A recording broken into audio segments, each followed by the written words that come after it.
Hey lovelies, it's Kate. Welcome back to another Sims 4 speed build. I decided that it's time to create an underwater mansion, and I've created one or two in the past, but it's been a while and I was just feeling like building one again. I created this build in Sulani, and you can't build pools on the ground on waterfront lots, so I built this on the 50 by 50 lot in the back of Sulani on the right side. Originally there's a shipwreck on it, so you might know which lot it is, and I started off by building a pool because I needed some water, otherwise it wouldn't be an underwater build. And there is a beautiful ocean in Sulani, but of course you can't just build in the ocean, so I still had to use a pool for this. A pool is always the base for any underwater build in The Sims 4. And I built my pool, then I built a room in the center, and this was kind of the start of this build. And there will be a kitchen down there, and it just slowly expanded this build step by step. I used the Get Famous Pristine Pedestal and the Sparta Stony Goodness slab to create this frame. So I don't know, it almost looks like Lego. I think when you do it this way, it always looks like some type of plastic model. I don't know, I love this look. And I then decided to use some windows with a dark frame. I can totally advise doing this if you want to create an underwater build yourself. Personally, I really like to use white for modern builds, and when I see the contrast between this beautiful blue and the white, it just looks like summer, it just looks like the ocean. But it's always a good idea to incorporate a little bit of black here and there, because not only do you have a nice contrast, which is always great for a more modern build, but when you take a look at the underwater area here, these windows really stand out, and you can also see some pristine pedestals and the Sparta Stony Goodness slab at the bottom, and you can almost not really see them, like they don't stand out because of their color, but the dark color really stands out below the water surface. For whatever reason, the white could also stand out, but I don't know, the black and the window itself, like really, it just really pops. You can really see what's going on. And personally, when I'm working on an underwater build, I really want the underwater section to stand out. So it just made sense for me in this case to use these windows and also the dark swatch for the idle living glass floors that I'm placing here. I'm going to build a basement below this area. So when you are down there and you look up, there's just water. So I couldn't build a pool below the pool because it literally told me that you can't build pools below pools. It didn't work. I think you can never do this, but also not in basements. I mean, it just makes sense because then there would be like a pool above the water surface or something. But yeah, I just noticed that this indeed is not possible. So I simply decided to use these idle living glass floors. So you have the water above, and I could just add another level to this. And I always feel like my underwater builds easily look too boring, and I felt like by just adding another level, it would look more interesting. I also decided to incorporate a couple of round shapes, which is always fun. And here I was struggling with some pristine pedestals and stony goodness slabs because some of them are inside the wall, or a part of them is inside the wall, and then an object has this gray weird color. It looks like a shadow, so this is what's happening here, so I had to find another position. And then I was just using some platforms to make the roofing more interesting. So here at this point I had already laid out the shape. Later on I'm going to use some coffee tables to make the whole thing more interesting, and this was like a whole struggle, as you will see. And here I'm placing more pristine pedestals. This is just a white cube, some type of table from Get Famous, and I used a rug to create a guideline. I really like to do this. Anyone who's been watching my videos for a while knows this. I really like to do this because you just have a nice guideline, like some type of stencil. You can just follow the round shape and you have a really nice shape, so it's not wonky or anything. I really like to do this. I think it looks much better than just doing it freehand. I don't know, whenever I try to wing a shape like this, it's not really working out. Even though I've created so many round shapes in this game, I still can't really do it without a proper guideline. Like I really want it to be perfect, and that's why I'm doing that. And here you can see that some of these glass floors are sticking out, and I simply used the Sparta Stony Goodness slab to hide this, and this way I was able to create the illusion of a round window in the ground or something, or a round glass ceiling. You can't really do that because we only have these glass floors and they aren't round, but this way you can just create some, like a fake glass ceiling kind of, and I think it looks super cute. And I just placed so many of these objects. Like I just wanted to create this look. As I said, it just looks like a plastic build, like Lego or something. I really like to do this. You just know it. And it was just about time to use lots of these objects once again. So in case you are wondering how your Sims are going to access this build, I'm going to build an underwater tunnel. So I use some basements, and then there's just some type of staircase, and your Sims can just walk down there. And it's also connected on the inside. So I was really trying to figure out what would work best. And as you will see at some point, I'm going to add some glass floors, some island living glass floors to the hallway to really point out where the hallway is. But then I didn't do that because I thought it would be so much more fun to just have this building in the center. So it looks like, okay, how can they access this? I thought that this would just be more fun kind of. And then I placed this base game coffee table because I wanted to create this round shape, and on top I placed a coffee table from Discover University, and I'm going to change this a lot. This was like a huge struggle. It wasn't looking perfect. You can see at the bottom this base game coffee table, there's a platform just sticking out. Then I briefly added some flaws from the new kit for whatever reason because it wasn't really fitting into the whole style and theme, so I removed them. And then I decided to use more of these Discover University coffee tables.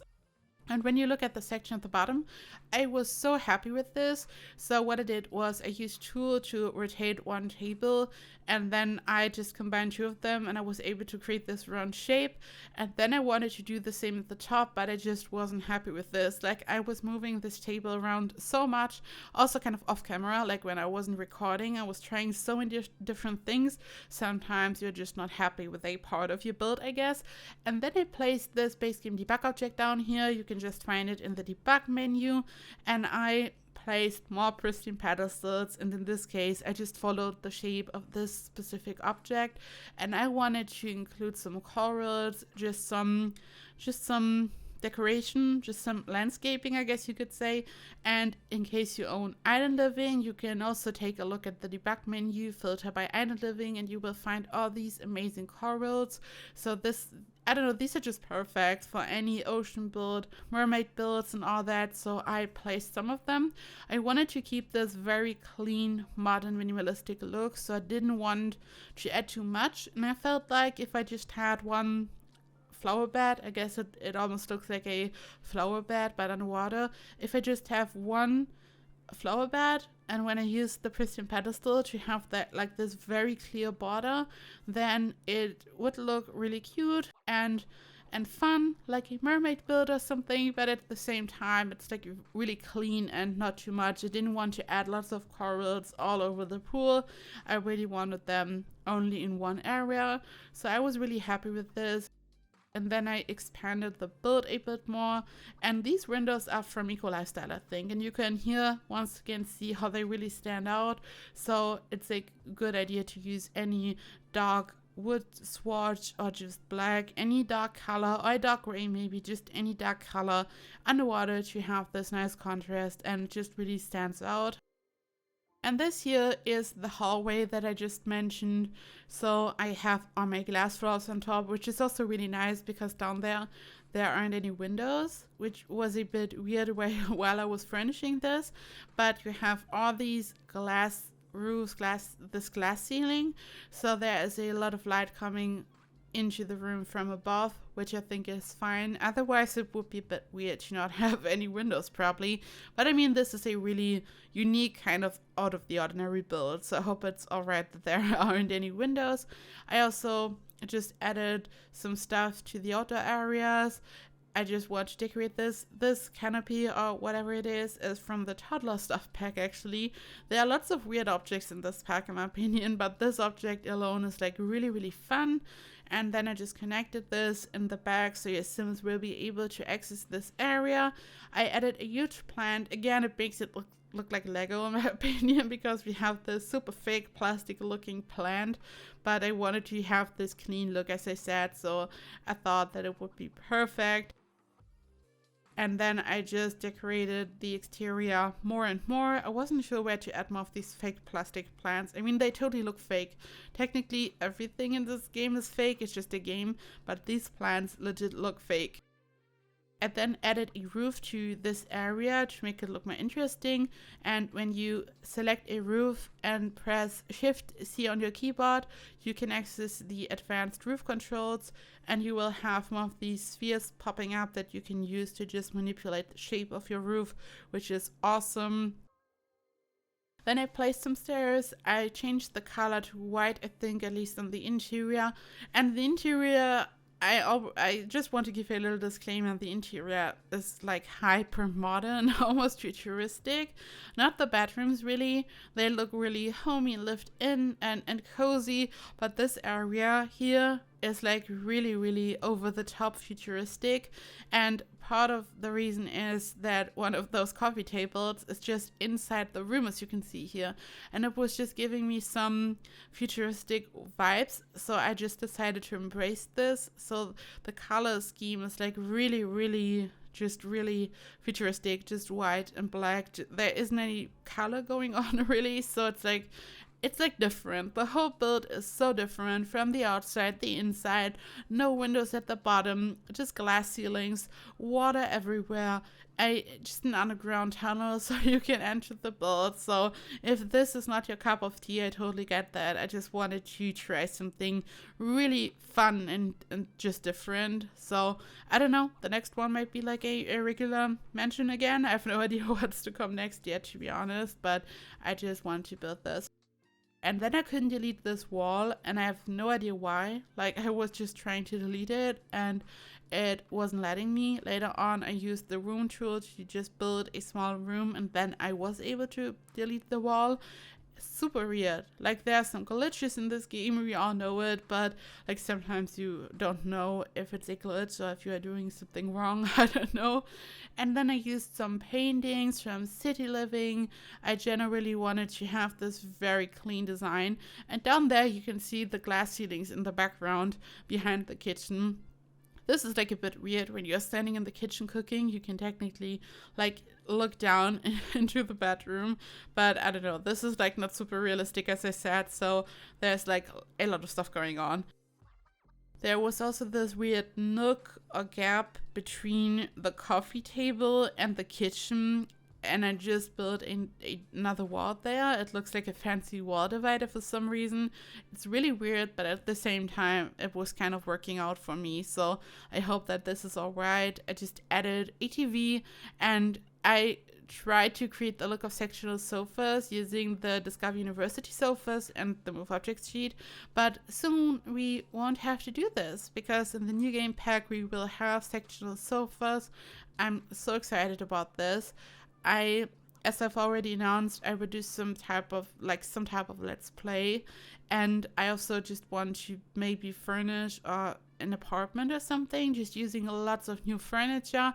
This pack clearly has a huge focus on the interior, which is also really great. I mean, I enjoy working on the exterior mostly, but at the same time, it can be really hard for me to furnish sometimes, and the more stuff I have to furnish, the easier and more fun it gets. So I'm super ready for this, and I already saw like some type of like a small glimpse on Twitter, some of the new stuff, and I'm just so excited, and I just can't wait to create some content with this. And then there will also be the expansion pack, as you all know, in July, and I just can't believe it. Like, for the longest time, I was sitting here telling you that I want something fresh and new and exciting, and now it's like so much all at once, which I really enjoy. Like, this summer is going to be so exciting for every simmer, not just for content creation, just every simmer. Like, all of you, everyone who enjoys to build, to play, this is so much fun. Like, just so exciting, like, really. I'm so hyped, and I always love when people like find their love for the game again, because I feel like The Sims, and you read this all the time, like on Facebook, Twitter, like in Sims groups and all that, and I was the same, honestly. It's like a game that you play for like 1 month straight, and you don't pause, you're just playing in your free time, and then you won't touch it for like 10 months. And then you go back and you are like on your next Sims binge, maybe for 4 months this time. And then it's the same, but honestly, I've also experienced this with lots of other games. Like, when I really enjoy a game, I like to play it all the time, like whenever I can. But as soon as, like, at some point I'm done and I forget about the game. And I feel like this is basically almost the case when it comes to gaming. I don't think that it's like that there's something about The Sims that makes people do this. I think it's like always the case. Like, I really like to play Minecraft, for example, or Ark Survival Evolved, and sometimes I'm just so hooked and I can't stop playing. And for me, it was definitely also the same for The Sims, but now I'm just building all the time and creating content, so I don't like really take long breaks. But back in the day, this was the case. And I feel like whenever people are like on a break or something, when they are not like binging The Sims, whenever there's like so much new content, a lot of people kind of come back and enjoy the game again. And this always makes me so excited, just seeing everyone so happy and enjoying the game. Sometimes you just need some fresh content, even if you enjoy a game in general. Sometimes you just need something new and fresh. So I personally totally get that. Sometimes that's just how it is, I guess. I just remember when I was like little and when I was on summer break from school, when I was playing Roller Coaster Tycoon. I don't know which one, 2 or 3, I don't even know. I was playing all summer. Like, I was just playing so much Roller Coaster Tycoon and also The Sims. But like one year, I was just playing so much. Whenever I wasn't outside or swimming or something, whenever I was on the inside or in the evening, I was just playing Roller Coaster Tycoon all the time. Like, sometimes you're just so hooked on a game, you can't stop. And when I think back to being a kid and just not having to go to school, like when you're on a summer break or something, this was just the best. I love this so much. I mean, I'm also like playing all the time, but I think it's just a different vibe. And yeah, like as a kid, when you got really hooked on a game, this was like something else. It felt like amazing. And it just made your whole day when you were finally able to play, when your parents would let you. This was like, I don't know, good times. I just had to think back to this, and this was just special. And this here is a bedroom. There are 4 bedrooms in total. And one of is like a bit special and weird because I put like so many bunk beds in there. Then I used some spandrels and fences and columns. It like has a really unique design, as you can see here, but I just wanted to create a really fun kids room, so I used this yellow wallpaper. And this one, the yellow wallpaper, and the blue one, both are from the new kit actually. And here you can see how I destroyed my piston pedestals on top because of the platforms. Because when you place a platform below and you move it, you kind of move them around. Luckily I saw this. Like, I just wanted to check if the columns and the platform align with the unliving glass floors above. So it was just a coincidence that I noticed this. Luckily, because otherwise like when you undo something, would have to undo like the whole room basically. So I noticed, luckily. And then I started to furnish. I added the bunk beds on top of the platform, and it looks super weird, but I don't know. I just figured, because all the other bedrooms at this point are like regular bedrooms, I just want to create one huge proper kids room, so there's like a lot of space in this build. But I mean, the whole build is a bit different and weird and maybe a bit unique, so this year this room is no exception. And I don't know, I used lots of yellow, and I just used 2 dining tables, so there's enough space for Sims to hang out, being on the computer. I don't know, maybe they do their homework down there, I don't know. I added some toys, some decorations, so yeah, I don't know, it's a bit different. And this is actually almost it. I'm going to show you some screenshots here so you can see what's going on. And this build is available in the gallery as always. My ID is KateEmerald. You can also check out the description box to see what's going on. And the tray files are available on my Patreon. And speaking of which, it's time to thank my wonderful Emerald Patreons. Thank you so much, Brenia Wilcox, Britta1607, Charlotte, Khalany, Molly, Queen Ewing, Shannon McClam, Sim Sadie, Talena Lynn, Tamika Mitchell, and Victoria Smithies. Thank you so much to my Emerald Patreons. Thank you to all my other Patreons. And thank you to anyone who watches my videos, who supports me by liking, commenting, just watching. I equally appreciate all of your support, and I love you so much, and I hope you're all doing well. Stay safe out there, and I just hope you have a perfect weekend, and I hope I see you in the next video. Bye bye!